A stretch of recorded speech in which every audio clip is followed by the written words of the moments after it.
Hello everyone, Olive here, and today I'm doing a very exciting announcement. In the month of November, I'm going to be hosting a Nonfiction November challenge along with Gemma from Non Fic Books. This reading challenge is exactly what it sounds like. I challenge you in the month of November to read more nonfiction than you normally would. Ideally, one book a week or more. However, please don't be intimidated if you know you cannot read that many nonfiction books in 1 month or do not have the stamina to read that many nonfiction books in 1 month.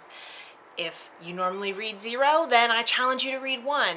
If you normally read 1, I challenge you to read 2. I just challenge you to read a little bit more nonfiction. I was inspired to host this challenge not only because of amazing alliteration, but because I very often hear booktubers and other readers talk about how they want to read more nonfiction.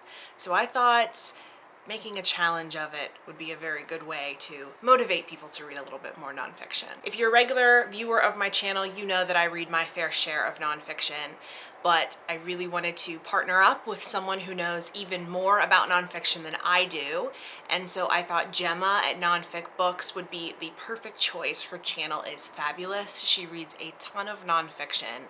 Her videos are so much fun to watch. I really encourage you to check out her channel. So of course this challenge is centered around reading more nonfiction, introducing more nonfiction to your reading life. But to make things a little bit more interesting, I'm introducing 4 different categories. And if you're planning on reading 4 nonfiction books over the course of November, I challenge you to read 1 book from each category. If you're only able to do 2, you can just pick 2 categories or combine categories. Make it work for you. But if you're gonna challenge yourself like I am, I'm giving 4 broad categories of types of nonfiction. So the categories are as follows. Number 1, history. Number 2, science or nature.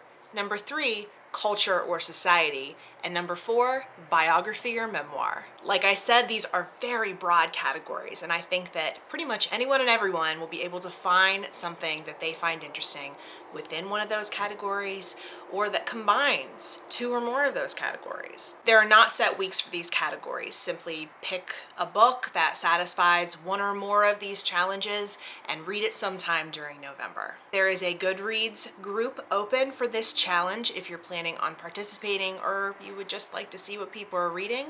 I encourage you to join it. I will leave the link down below. Also, if you're participating in this challenge, the hashtag across all different social media will be hashtag Nonfiction November 2015.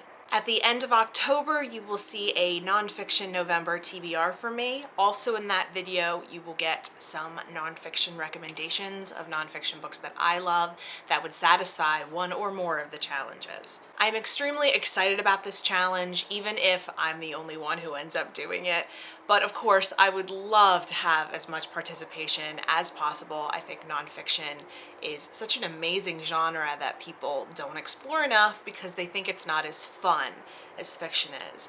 But it can be just as fun, especially if you're a lover of learning, like myself. Please let me know in the comments or on social media if you're planning on participating in this challenge. I really would love to hear from you and hear what your TBR would be or the books that you would hope to read for the Nonfiction November Challenge. As always, you can find me on both Twitter and Instagram at @BookOlive, and the link to my Goodreads is down below if you'd like to be friends.